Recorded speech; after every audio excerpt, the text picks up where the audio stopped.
Look what we have here. Little quail babies all over the place. Hey guys, it's Tuesday, May 7th. Not telling you that because it's important for you, but I need to remember when these chickie babies hatched overnight, sometime last night between May 6th and May 7th, because I did not record when the, sorry, I need to remember when the quail babies hatched. I did not say the date when the chickie babies hatched, so I've been trying to figure out how old they are, and it's kind of difficult because I do not upload usually the same day that I film. So anyway, very exciting. We got a ton of quail babies.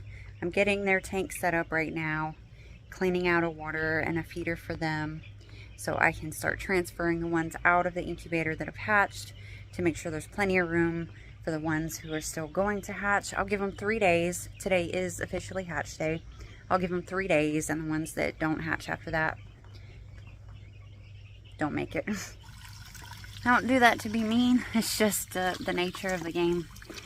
The ones that don't hatch out the first day, you can give them up to 3 days. After that, you're probably just going to be sitting there waiting for rotten eggs that are never going to do anything. All right, we got their little brooder set up with their food and water and their little heating tray. And we're going to start moving the babies in here.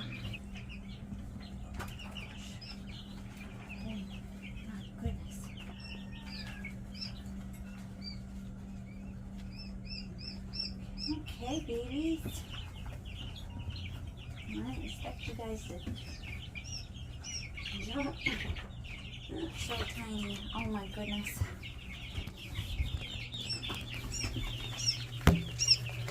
They are so tiny. Look at, just look at them. Just look at the size.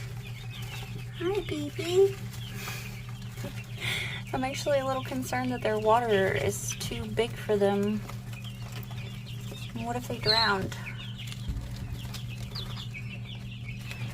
Got an additional heat source over there in the corner just in case. But it's only in that corner so they can get away.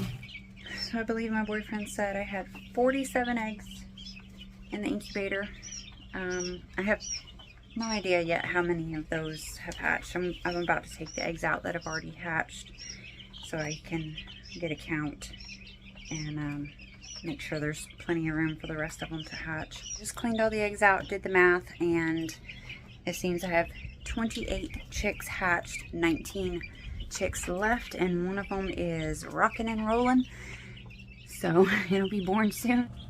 Yeah, I don't know if I caught that. I had my camera off. I thought it was on, but this one right in here has been moving around a bit, so I'm assuming it's going to hatch next.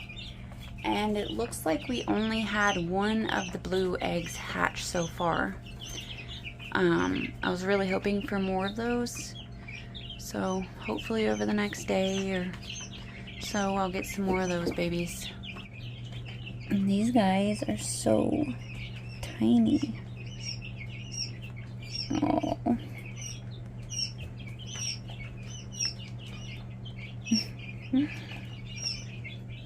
Some of them went straight to the food, playing around in it, and are now falling asleep in there. What is it, little one?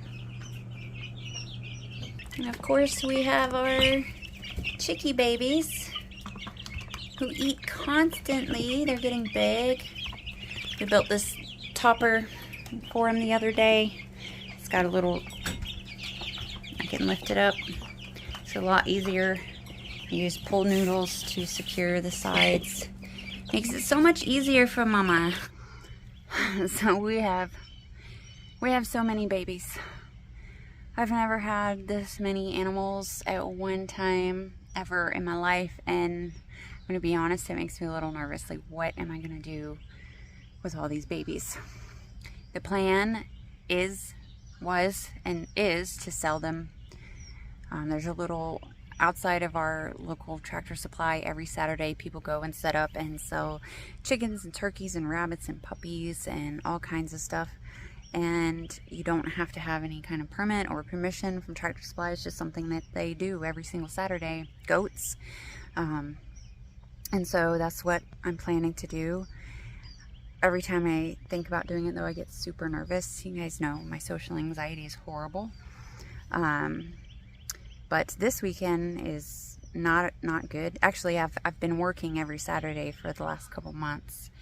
And this weekend is Mother's Day, so I'm not going to be able to do it then. So hopefully, starting next week, I can't do it the weekend after that because it's my boy's graduation. I'll be out of town, but that's the plan. I also have some things. I have hatching eggs. I have things listed on Craigslist, so hopefully we find homes for everybody. I can't keep all these guys, even though we're going to be building a bigger chicken run out here in my garden area. This area, well, all this is my garden, but this area here is where I wanted to do my big garden.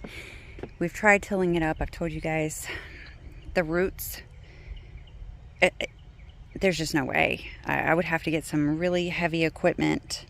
I don't even know if like rooting hogs could do it for me. It would take some really heavy equipment, and I would just have to destroy this land back here.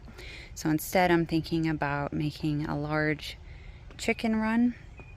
We were talking about using the old camper van as a coop and putting that in the very back and just covering this entire area, turning it into a chicken run. And now I'm also considering, ooh, what is that really pretty moth? What is that? Anyway, I am considering converting the shed that everybody's into right now into a hen house and cutting out a little space for an electric automated door that opens at sunrise and closes at sunset, and then just connecting that to the run so that the chickens can essentially just let themselves in and out of the coop and into the run every single day. That way I would have plenty of space for all the chickens I want to keep, but then still I don't plan on keeping all the chickens. I want to keep certain hens for certain egg colors and temperament. The rest I would like to sell. And the quail also, I will be keeping some. I don't plan on keeping all of them, but some of them do lay the blue eggs, which is more rare color and more desirable. And so, I mean, also we eat the quail eggs and the chicken eggs. So I don't know. I'm a little, to be honest, I did this to myself, but I am a little overwhelmed with all the babies and all the mouths to feed, and they grow so quickly, and I'm definitely going to need space to put them in. Look at this. I've got corn, you guys. I've got corn growing. Got squash, cantaloupes, okra. And it looks like some little buggy destroyed this one. I've got beans, some sunflowers, a cat. I'm gonna get this cat. That's so exciting. Try not to get my hopes up because things could still die, but it's nice to see it coming up.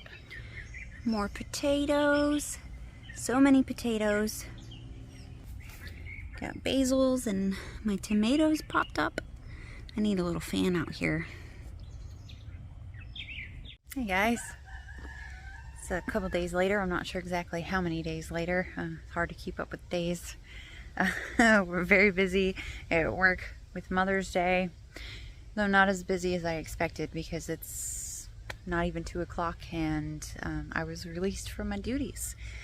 We are fully caught up and we've got everything. We've made everything that we could possibly make, so he said that I could go home, and I'm not gonna say no. I think the last time I turned on the camera we had quail babies hatch. I think we had 28 at that time, if I remember correctly. If not, it was only a couple off. I've had 4 more hatch since then, so total of 32 or 33-ish out of 47 eggs. And today is the last day or yesterday was the last day that the eggs would be in the incubator, so the ones that didn't hatch are going to go in the compost pile. We had a pretty strong storm system move through about 9:30 this morning. I was at work while that was going on. Lots of damage to the area, and I came home expecting to see some damage. I swear we live in some kind of protected bubble. I don't know. There are some branches down, some plants knocked over, but compared to what I've seen and heard about, nothing. I really expected my greenhouse to not be standing when I got here, but it still is. See, I've got some limbs that flew off of this sycamore tree that have landed in my garden, so I'm gonna have to do some cleanup around here, but again, nothing major. There's a big one out here, two big ones. So this one fell on top of the mulberry tree that we had right here. It's a pretty decent limb. And then this one here as well. Didn't have anything planted out. Well, I've got some elderberry cuttings I stuck out here, but it doesn't look that big on camera, but it's actually a sizable little branch of this tree. Limbs that are hanging right over my garden, and I was fully expecting something to have fallen here if it was going to fall. These didn't even get blown over. My plants still look good. Don't even look like they went through a storm. Kind of a crazy thing. Did have one of my elderberries blow over, but that's not a big deal. Little grove of them there.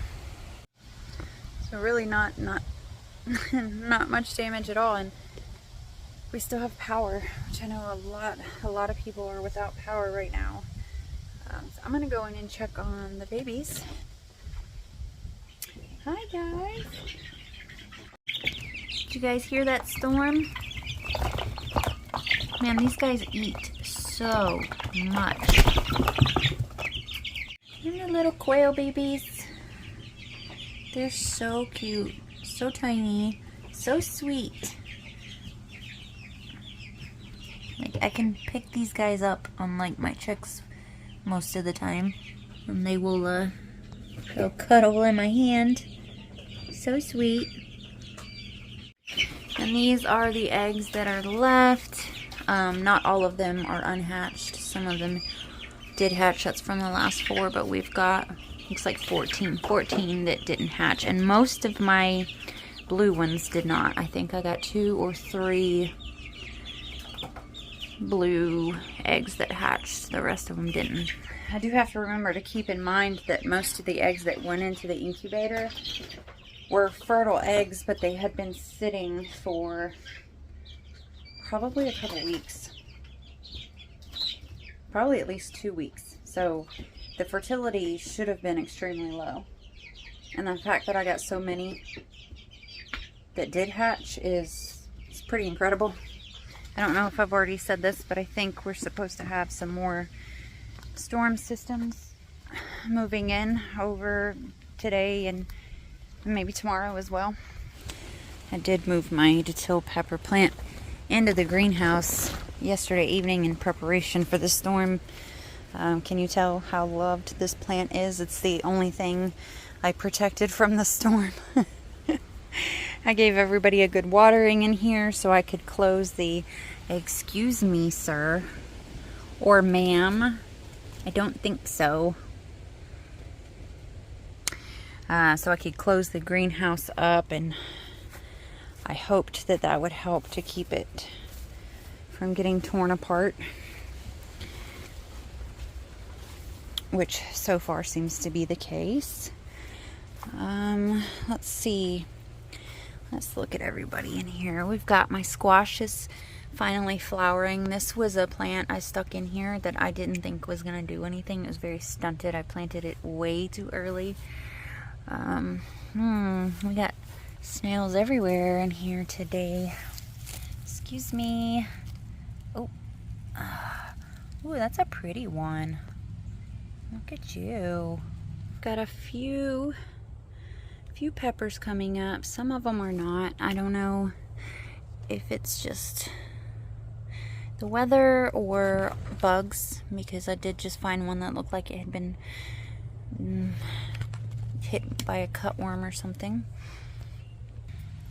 Well, I was curious what was going on with my garlic, and it is not, it's not cloving up, so it's not ready. It's been in the ground forever. I thought for sure it would be ready, and I don't know what this one is doing. Did it like clove and then sprout from the clove again? I don't know. It's like they're all splitting. Each of these was one clove, and now there's like multiple things. I have no idea. First time trying to grow garlic, and they smell a little bit like onions. Can you tell I don't know what I'm doing? That was cloves of store-bought garlic that had sprouted in the house, so I just decided to stick them down in some compost in here months ago. And I have no idea what's happening there. It looks like I've got peppers coming up in here. Basil. One lonely okra came up. And these guys are getting very leggy, which is strange for being, I mean, they're in a greenhouse. I know that a lot of this greenhouse does get shaded out by that big sycamore that you guys saw the branches from. It's very cool out here. It was hot earlier, and now it's kind of on the chilly side. I can't believe this squash that's growing up here didn't get snapped. Hold on. And we got branches down in the same area, but the squash didn't snap. It's got branches from that tree hanging on it, but the vines didn't snap. How crazy is that? I've been wanting to harvest these potatoes, specifically this one plant here, because it's very sick, and I know there's potatoes down there. I was putting it off in hopes that it would continue to produce, and now with all this rain, the soil is going to be very wet, and you're not supposed to harvest your potatoes when the soil is wet. But I don't know. Look, see that potato? I'm wondering if I should get them out of the ground before the bugs. See, there's worms that look like they want to eat it. So I'm wondering if I should go ahead and harvest before even more rain comes. And I had a perfectly healthy potato plant here yesterday, and when I got home today, it looked mostly like this. And I'll show you why. So, I believe they're called army worms. Look at them all. I didn't even know that they were attracted to potato plants. And I want to feed them to my chickens, but I've read that the leaves of potato plants can be toxic for chickens.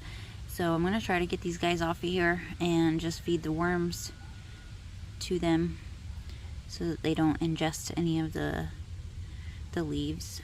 Just looking at my strawberries here and saw this little guy. And I thought, oh, cute. Until I saw that little guy. And then I saw all of those little guys. And all of those. And all of those. Not so cute.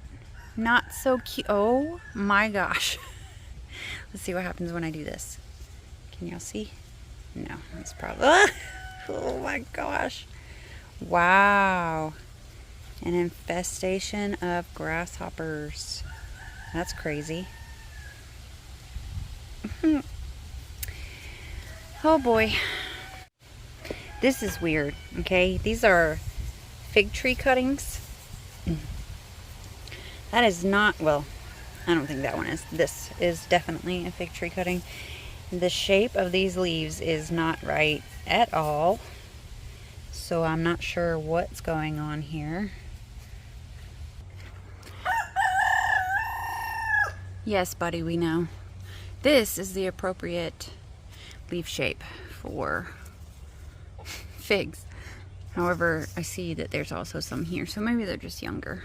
I don't know. But I'm really excited about this.